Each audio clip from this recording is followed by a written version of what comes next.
நல்லா இருக்கலாம். ஹரே கிருஷ்ணா, எல்லாருக்கும் நமஸ்காரம். இன்னைக்கு நம்ம ஸ்ரீமத் பாகவத்துல இருந்து ஒரு ஸ்லோகம் மட்டும் கேட்கலாம்.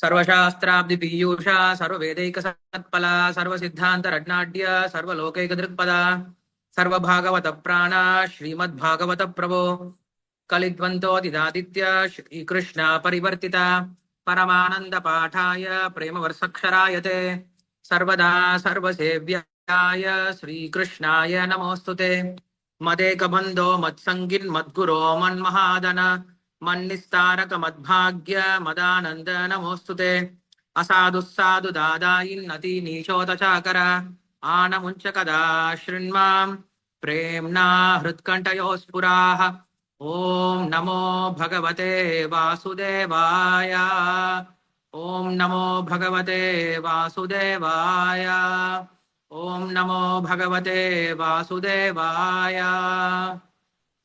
नमो विष्णुपादाय कृष्ण प्रेष्ठाय भूतले श्रीमते भक्ति वेदांत स्वामी नामिने नमस्ते सारस्वती देवे गौरवाणी प्रचारिणे निर्विशेष शून्यवादी पाश्चात्य देशतारिणे जय श्री कृष्ण चैतन्य प्रभु नित्यानंद श्री अद्वैत गदाधर श्रीवासादि गौर भक्त वृंद हरे कृष्ण कृष्ण कृष्ण हरे हरे हरे राम राम राम हरे हरे योऽन्त प्रविश्य ममाशि मां प्रसुप्तां सञ्जीवयत् अखिलशक्तिधरस्वदाम्ना अन्यां हस्तचरणश्रवणत्वगादीन् प्राणान् नमो भगवते पुरुषाय तुभ्यं पान्त्वस्मान् पुरुहूतवैरिबलवन्मातङ्गमाद्यद्घट कुम्भोच्छात्रिविपाटनादि कपटु प्रत्येकवज्रायिताः श्रीमत्कण्ठीरवास्य प्रदसनकराधारिदारादिदूरप्रध्वस्तत्वान्तः शान्तप्रवितमनसा धाविता भूरिभागैः.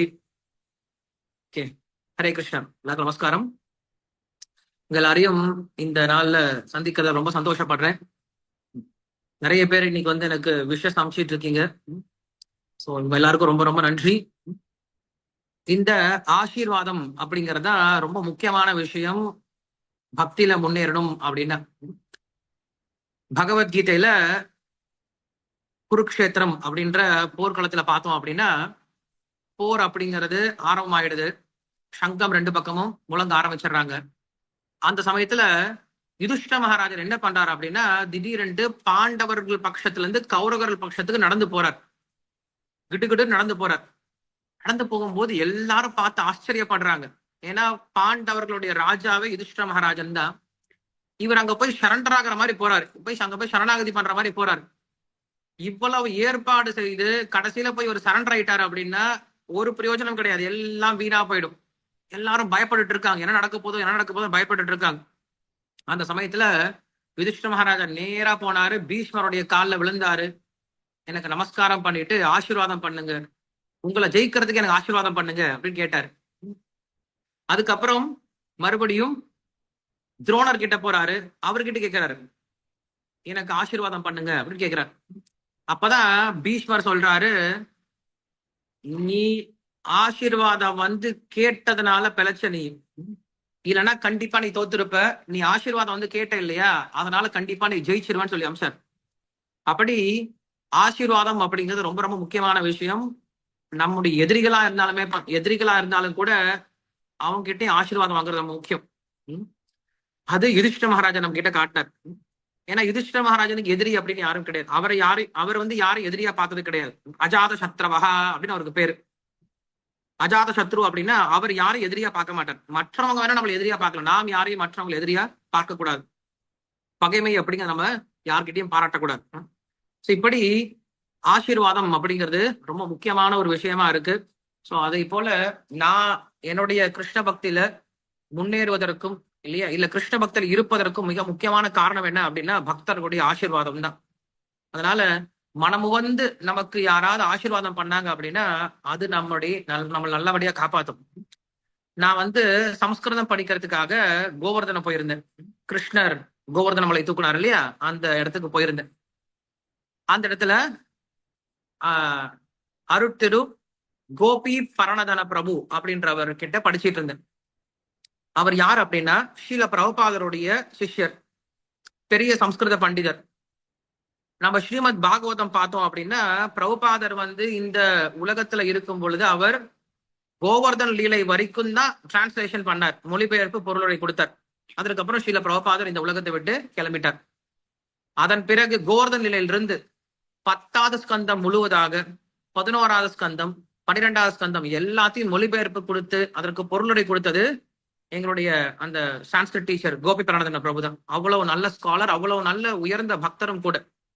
சோ அப்படிப்பட்ட பக்தர் கிட்ட இருந்து நான் வந்து சம்ஸ்கிருதம் படிக்கிறதுக்கு, பாகவதம் படிக்கிறதுக்கு எனக்கு ஒரு பெரிய வாய்ப்பு கிடைச்சது. 3 வருஷம் அங்க தங்கி நான் கோவர்தன்ல தங்கி படிச்சேன்னு சொல்ல முடியாது. அங்க போயிட்டு நான் படிக்க முயற்சி பண்ணேன். ஆனா எனக்கு சம்ஸ்கிருதம், ஹிந்தி எந்த பேசிக்கும் இல்லாதனால சரியா படிக்க முடியல. பட் என்கிட்ட ஒரு நல்ல பழக்கம் இருந்தது. என்ன பழக்கம் இருந்தது அப்படின்னா, எங்க அம்மாவுக்கு வந்து கிளீனிங் அப்படின்னா ரொம்ப பிடிக்கும். வீட்டை தினமும் சுத்தமா வச்சிட்டு இருப்பாங்க. காலைல எந்திரிச்சோடனே ஃபர்ஸ்ட் வேலையா வீட்டை ஃபுல்லா கூட்டி தொடச்சிட்டு அதுக்கப்புறம் தான் சமையலே பண்ண ஆரம்பிப்பாங்க. குளிச்சுட்டு சமையல் பண்ண ஆரம்பிப்பாங்க. ஸோ சுத்தம் படுத்துறது அப்படிங்கிறது எங்க அம்மாவுடைய மிக முக்கியமான ஒரு குணமா இருந்தது. எனக்கும் அந்த குணம் வந்தது. ஸோ நான் என்ன பண்ணிட்டேன் அப்படின்னா, அந்த ஸ்கூலுக்கு போனதுக்கு அப்புறம் படிக்கிற நேரம் போக சும்மா இருப்போம் இல்லையா, அப்ப என்ன பண்ணுவோம், அந்த ஸ்கூலை சும்மா கூட்டி துடைக்கிறது, அங்க இருக்கக்கூடிய லைப்ரரி எல்லாம் கிளீன் பண்றது, இப்படி யாருமே என்ன சொல்லவே இல்லை. நானே பண்ணிட்டு இருந்தேன், சேவையெல்லாம் பண்ணிக்கிட்டே இருந்தேன். இந்த சேவையெல்லாம் பண்ண மற்ற பக்தர்லாம் கேட்டாங்க, என்ன பண்ணிட்டு இருக்கான், சும்மா வந்து ஸ்கூல்ல வந்து கூட்டி பெருக்கிட்டு இருக்கான், இதுக்குதான் ஸ்கூலுக்கு வந்தானே அப்படின்னு சொல்லிட்டு ஒரு சிலர் வந்து கிண்டல் கூட பண்ணாங்க. பட் அதை நான் வந்து பெருசா பொருட்படுத்தல. எனக்கு பிடிச்ச சேவை அது, கிருஷ்ணருக்கு பிடிச்ச சேவை. அதனால என்ன பண்ணானு அதை பட்டும் பண்ணிட்டு இருந்தேன். சோ அப்படி நான் செஞ்சிட்டு இருக்கும் பொழுது ஒரு நாள் என்ன அந்த பிரபு கூப்பிட்டாரு. எங்களுடைய பிரபு சான்ஸ்கிரிட் அந்த டீச்சர் கோபி பிரணாதன பிரபு கூப்பிட்டு அவர் ஒரு நாள் சொன்னாரு, இந்த மாதிரி நான் உன்னை தினசரி பாக்குறேன், நீ தினசரி வந்து என்ன பண்ற, இங்க ஸ்கூலை வந்து கிளீன் பண்ற, யாருமே சொல்லாமே நீ வந்து ஸ்கூலை வந்து கிளீன் பண்ற, எனக்கு இது ரொம்ப சந்தோஷமா இருக்கு அப்படின்னு ஒரே ஒரு வார்த்தை சொன்னார். அந்த ஒரு வார்த்தை அவர் சொன்னார் இல்லையா, நீ பண்ணக்கூடிய சேவை எனக்கு ரொம்ப திருப்தியா இருக்கு, எனக்கு ரொம்ப சந்தோஷமா இருக்கு அப்படின்னு சொன்னார் இல்லையா, அந்த ஒரு வார்த்தைக்கு அப்புறம் தான் என்னுடைய வாழ்க்கையில நான் சம்ஸ்கிருதமும் கத்துக்க முடிஞ்சது, சாஸ்திரத்தையும் கத்துக்க முடிஞ்சது, சாஸ்திரத்துக்குரிய விஷயங்களுடைய அர்த்தமும் புரிஞ்சுக்க முடிஞ்சது. இது நான் வந்து 100%, 200% அடிச்சு சொல்ல முடியும். எங்க போறாலுமே என்னுடைய யோகியத்தை, என்னுடைய தகுதி ஒண்ணுமே கிடையாது. பக்தர்களுடைய ஆசீர்வாதம் இருந்தது அப்படின்னா என்ன வேணா பண்ணிடலாம். அதனாலதான் ஆதிசங்கரர் சொல்லுவார் இல்லையா, ஒருத்தர் வந்து முடவனா இருக்கலாம், அவங்க கூட என்ன பண்ணலாம், ஒரு பெரிய மலை ஏறிடலாம். கண் இல்லாதவங்க கூட என்ன பண்ணலாம், நிறைய கவிதைகள்லாம் எழுதிடலாம். வாயில்லாதவன் கூட கவிதைகளை எழுதலாம். ஸோ இதனால நமக்கு குருவனுடைய ஆசீர்வாதம், பக்தர்களுடைய ஆசீர்வாதம் அப்படிங்கிறது வாழ்க்கையில் ரொம்ப ரொம்ப முக்கியம். அந்த ஆசீர்வாதம் நம்மளுக்கு எப்ப கிடைக்கும் அப்படின்னா, நாம் எந்தவித எதிர்பார்ப்பும் இல்லாம சேவை செஞ்சோன்னு வச்சுக்கோங்களேன், அந்த பக்தர்கள் ரொம்ப திருப்தி அடைவாங்க, நமக்கு ஆசீர்வாதம் கொடுப்பாங்க. அந்த ஆசீர்வாதம் கிடைச்சிருச்சு அப்படின்னா அதற்கப்புறம் கிருஷ்ணருடைய கருணை யாருமே தடுக்க முடியாது நம்ம கிட்ட வந்து சேர்வதற்கு. ஸோ நம்மளுக்கு கிருஷ்ணருடைய கருணை வேணும் அப்படின்னா கண்டிப்பா பக்தர்களுடைய ஆசீர்வாதம் அப்படிங்கிறது முக்கியம். அந்த பக்தருடைய ஆசீர்வாதம் எப்ப கிடைக்கும் அப்படின்னா, எந்தவித எதிர்பார்ப்பும் இல்லாமல், எந்த விதமான பெரிய பகட்டுத்தனமான ரெஸ்பெக்ட்லாம் எதிர்பார்க்காம நாம் பாட்டும் எளிமையா சேவை பண்ணிட்டு இருந்தோம்னு வச்சுக்கோங்களேன், கண்டிப்பா பக்தர்கள் பார்த்து சந்தோஷப்படுவாங்க. ஸோ அதனால என்னுடைய சந்தோஷம், எனக்கு ரொம்ப சந்தோஷமா இருக்கு. நிறைய பக்தர்கள் வந்து உங்களுடைய ஆசீர்வாதத்தை கொடுத்துட்டு இருக்கீங்க. எல்லாருக்கும் ரொம்ப ரொம்ப நன்றி. நமக்கு ஸ்ரீமத் பாகவத்துல பிரகலாத் மகாராஜர் ஒரு ஸ்லோகம் சொல்றாரு, கௌமார ஆச்சரியத் பிராக்ஞே தர்மான் பாகவதானிக துர்லபம் மானுஷம் ஜென்மம் ததபி அத்ருவம் அர்த்ததம் அப்படின்னு சொல்லி சொல்றாரு. அவருக்கு வயசு 5 வயசு தான். ஆனா 5 வயசு பையன் சொல்றாரு, இந்த கிருஷ்ண பக்திய கௌமார பருவத்துல இருந்து ஆரம்பிக்கணும் அப்படின்னு சொல்லி சொல்லுவோம். குமார பருவம் அப்படின்னு நம்ம சொல்லுவோம், தமிழ்ல சொல்லணும் அப்படின்னா குமார பருவம் அப்படின்னா 5 வயசு. சோ பக்தி எப்ப ஆரம்பிக்கணும் அப்படின்னா, பல பேர் சொல்லுவாங்க, பக்திங்களா வயசான பின்னாடி பண்ணிக்கலாம், இப்ப என்ன அவசரம், பகவத்கீதை படிக்கணுமா இப்ப என்ன அவசரம், 60 வயசு மேல படிச்சுக்கலாம் அப்படின்னு சொல்லி சொல்லுவாங்க. கண்டிப்பா கிடையாது.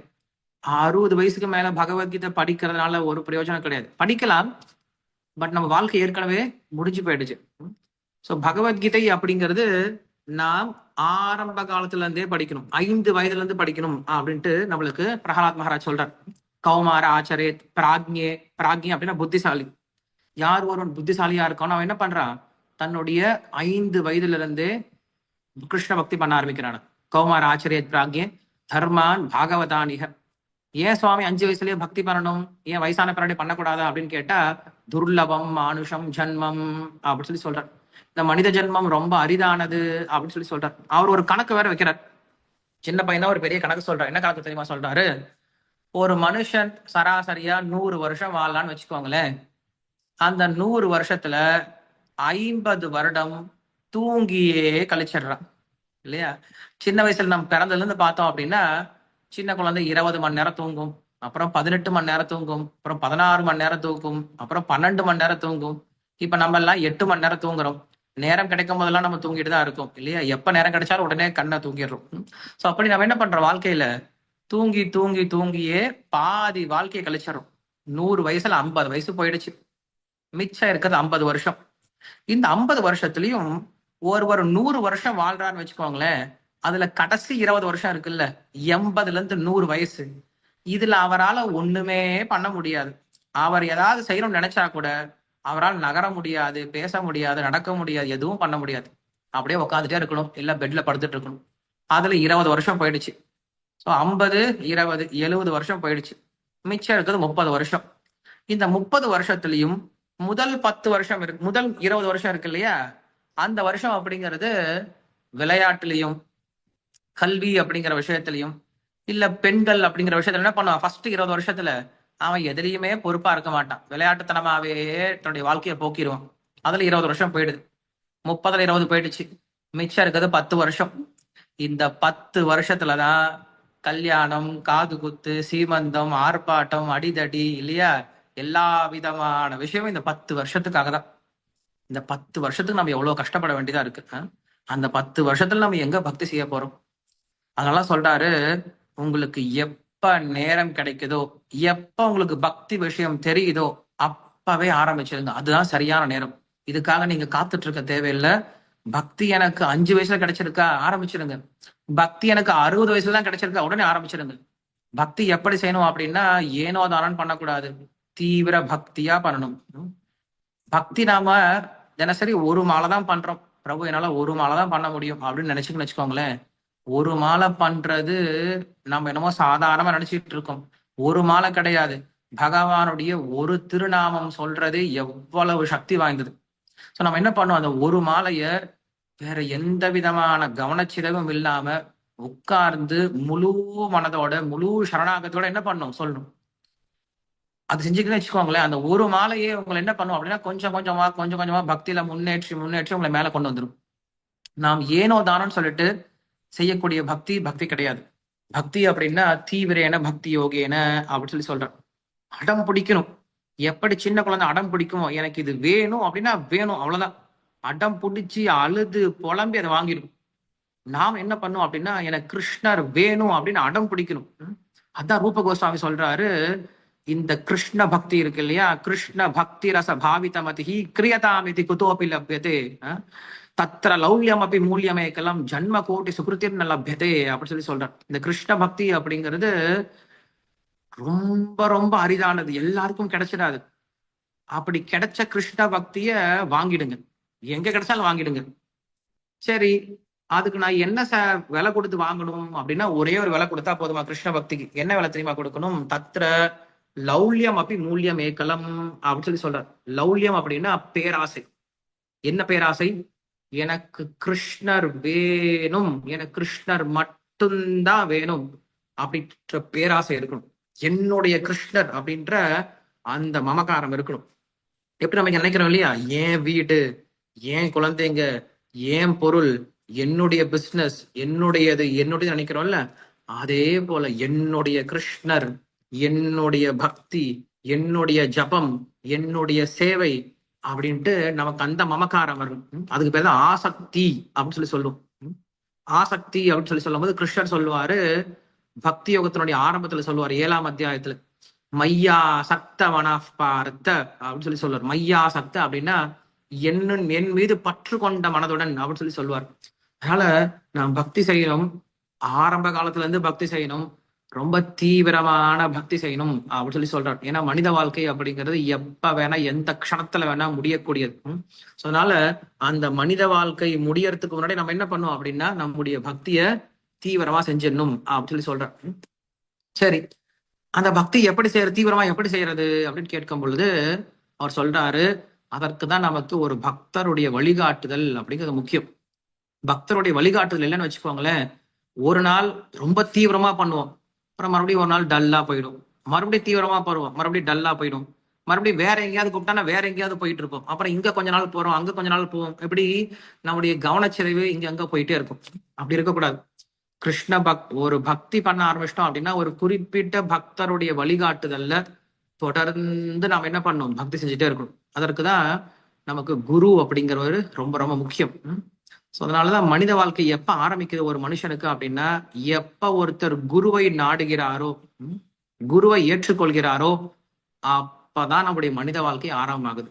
இல்லைன்னா அவன் ஏதோ பிறந்து வளர்ந்துட்டு இருக்கானே தவிர அவன் மனிதன் சொல்லி சொல்றது கிடையாது. ஆதவ் குரு ஆசிரியம் அப்படின்னு சாஸ்திரம் சொல்லுது. ஆதவ் குரு ஆசிரியம் அப்படின்னா ஆரம்பத்துல ஒருவன் செய்ய வேண்டிய விஷயம் அப்படின்னா குருவை அணுகணும் அப்படின்னு சொல்லி சொல்றாரு. அதனால குரு இல்லாத ஒரு வாழ்க்கை அப்படிங்கிறது மாலுமி இல்லாத ஒரு கப்பலை போன்றது. கப்பலுக்கு மாலுமி இல்லை அப்படின்னா கொண்டு போய் எங்கேயும் நம்மள கொண்டு போய் கீழே தள்ளி விட்டுருவான். ஸோ அதனாலதான் குரு அப்படிங்கிறவரு நம்முடைய வாழ்க்கையில் ரொம்ப ரொம்ப முக்கியமானவர். எப்ப நம்மளுக்கு குரு கிடைக்கிறாரோ அதுதான் நம்முடைய உண்மையான பிறப்பு. ஸோ அந்த வகையில என்னுடைய குரு என்னை சிஷ்யரா எப்ப ஏற்றுக்கிட்டாரு அப்படின்னா ஏப்ரல் 14 தான் எனக்கு வந்து தீட்சை கிடைச்ச நாள், 2007.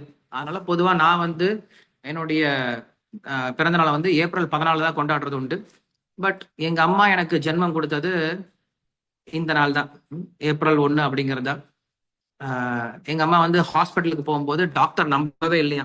டாக்டர்னு சொல்றாங்க அந்த அம்மா ஏப்ரல் ஃபுல் பண்ண வந்திருக்காங்க, அந்த அம்மாவுக்கு பிரசவம் நடக்காது, அந்த அம்மா கூட்டிட்டு போக சொல்லுங்க அப்படின்னு சொல்லிட்டாங்களா. அப்புறம் எங்க அம்மா அழுது புலம்பி அதுக்கப்புறம் தான் டாக்டர் வந்து பிரசவம் பார்த்தாங்கன்னு சொல்லுவாங்க. ஆனா என்னுடைய அம்மா இப்ப என்கிட்ட கிடையாது. 2 வருஷத்துக்கு முன்னாடி எங்க அம்மா என்னை விட்டு போயிட்டாங்க. பட் அதற்கு பதிலாக இன்னைக்கு நிறைய பேர் எனக்கு இருக்காங்க, இன்னைக்கு அம்மாவா இருக்காங்க. நிறைய பேர் வந்து எனக்கு ஆசீர்வாதம் பண்றதுக்கு இருக்காங்க. ஸோ ஒரு அம்மா இல்லை அப்படின்னாலும் நிறைய பேர் இப்ப பக்தர்கள் தான் எங்களோட குடும்பமா இருக்காங்க. அதனால உங்க எல்லாருடைய ஆசீர்வாதத்தோடையும் இந்த கிருஷ்ண பக்தியில இன்னும் நிறைய பிரச்சாரம் செய்யணும். ஏன்னா எங்க அம்மா வந்து எனக்கு என்கிட்ட அப்படிதான் சொல்லுவாங்க. தினமும் ஃபோன் பண்ணுவாங்க. ஃபோன் பண்ணி ஃபர்ஸ்ட் கேட்கிற விஷயம் என்ன தெரியுமா கேட்பாங்க, இன்னைக்கு எங்க பிரச்சாரத்துக்கு போன, இன்னைக்கு என்ன போய் இன்னைக்கு எத்தனை புஸ்தகம் வித்த, இன்னைக்கு எங்கெல்லாம் ப்ரோக்ராம் பண்ணன்னு கேட்பாங்க. எங்க அம்மா எனக்காக தினசரி உட்காந்து 64 மாலை சாண்ட் பண்ணுவாங்க தினசரி. அவ்வளவு ஒரு நல்ல பக்தையா இருந்தாங்க. காலையில உட்காந்துப்பாங்க, சாப்பிட மாட்டாங்க, சாப்பிடாம கிருஷ்ணர் மடை உட்காந்துப்பாங்க, ஒரு தீபம் ஏற்றி வச்சுப்பாங்க. தீபம் ஏற்றி உட்கார வச்சுட்டு சாண்டிங் ஆரம்பிச்சாங்கன்னா தண்ணி கூட குடிக்காம சாயந்தரம் வர வரைக்கும் 64 மாலை முடிச்சுட்டு தான் கீழே வச்சு அதுக்கப்புறம் சாப்பிடுவாங்க. என்ன காரணம் தெரியுமா, பசங்க நல்லா பிரச்சாரம் செய்யணும் அப்படின்ட்டு, அவ்வளவுதான், வேற ஒண்ணும் கிடையாது. பசங்க நல்லா பிரச்சாரம் பண்றதுக்காக அவ்வளவு சாண்ட் பண்ணுவாங்க. ஸோ அப்படிப்பட்ட நல்ல அம்மா தான் எங்களுக்கு கிடைச்சாங்க. ஸோ எங்க அம்மாவுடைய ஒரு பக்தியினாலதான் நாங்க கிருஷ்ண பக்தியில வந்து இருந்து எவ்வளவு சேவை பண்ண முடிஞ்சது. ஸோ அப்படி அந்த நாள்ல நான் இன்னைக்கு எங்க அம்மாவை யோசிச்சுக்கிறேன். எங்க அம்மாவுடைய ஆசீர்வாதத்தினாலையும் நிறைய பக்தருடைய ஆசீர்வாதத்திலையும் இந்த கிருஷ்ண பக்தியை வந்து இன்னும் தொடர்ந்து செய்யணும் அப்படிங்கறதா என்னுடைய ஒரே ஒரு ஆசை. ஸோ அதற்கு நீங்க எல்லாருமே உங்களுடைய ஆசீர்வாதத்தையும் இந்த நாள்ல எனக்கு தரணும் அப்படின்னு வேண்டிக்கிறேன். ஸோ அதனால நாம செய்ய வேண்டியது கிருஷ்ண பக்தி. கிருஷ்ண பக்தியை நாமும் செய்யணும், மற்றவங்களுக்கு இதை சொல்லிக் கொடுக்கணும். முடிஞ்ச வரைக்கும் என்ன பண்ணுங்க, இந்த கிருஷ்ண பக்தியை மற்றவங்களுக்கு சொல்லிக் கொடுங்க. உங்களுக்கு என்னெல்லாம் தெரியுமோ, நீங்க சொல்லிக் கொடுக்கணும்னா பெரிய பண்டிதர்லாம் அப்படி ஆகணும் அப்படின்ற அவசியம்லாம் கிடையாது. உங்களுக்கு என்ன தெரியுமோ, உங்களுக்கு நீங்க என்ன கத்துக்கிட்டீங்களோ அந்த விஷயத்த என்ன பண்ணுங்க, மத்தவங்களுக்கு சொல்லிக் கொடுங்க. அவங்களையும் கிருஷ்ண பக்தி கொண்டு வர முயற்சி பண்ணுங்க. அவங்களுக்கும் ஹரே கிருஷ்ண மந்திரம் சொல்லிக் கொடுங்க, அவங்களுக்கும் பகவத்கீதையில இருந்து சொல்லிக் கொடுங்க, அவங்களுக்கும் கிருஷ்ணருடைய கதையில இருந்து சொல்லிக் கொடுங்க. போதும், அதுதான் கிருஷ்ண பக்தி அப்படிங்கிறது. பெரிய விஷயம்லாம் ஒன்றும் கிடையாது. ஸோ ஆக்சுவலா இன்னைக்கு கோயில்ல மகாராஜ் இன்னைக்கு கிளம்புறாரு, ப்ரோக்ராம் நடந்துட்டு இருக்கு. எனக்கு மறந்து போயிடுச்சு ஆக்சுவலா இன்னைக்கு ப்ரோக்ராம் இருக்கு அப்படின்றது. பட் பிரபு கால் பண்ண உடனே நான் ஜாயின் பண்ணிட்டேன், இது நான் வந்து மிஸ் பண்ண வேண்டாம் அப்படின்னு சொல்லிட்டு. அதெல்லாம் இன்னைக்கு நான் விஷ்ணு சாஸ்திரம் எடுக்க முடியல. ஸோ எல்லாருக்கும் ரொம்ப நன்றி. நான் ப்ரோக்ராமுக்கு போறேன். உங்களுடைய கொஸ்டின்ஸ் நேற்று இருந்தது, பிரபுக்கு டைம் இருந்துச்சு அப்படின்னா பிரபு கிட்ட நீங்க கொஸ்டின்ஸ் கேளுங்க. நான் உங்களை மறுபடியும் அடுத்த வாரம் சந்திக்கிறேன். எல்லாருக்கும் ரொம்ப நன்றி. Thank you Prabhuji. Hare Krishna. Thank you so much Prabhu. எல்லார் சார்பாகவும் wish you Krishna conscious happy birthday Prabhu. Thank you Prabhu. உங்களுக்காக பிரச்சாரம் வேண்டிக்கிறோம் பகவான் கிட்ட. தேங்க்யூ பிரபு. நல்ல மேலும் மேலும் நிறைய எங்களுக்காக நிறைய விஷயங்களை சொல்லி பக்தியில கொண்டு வரணும். தேங்க்யூ ஸோ மச் பிரபு. தேங்க்யூ பிரபுஜி. ஹரே கிருஷ்ணா.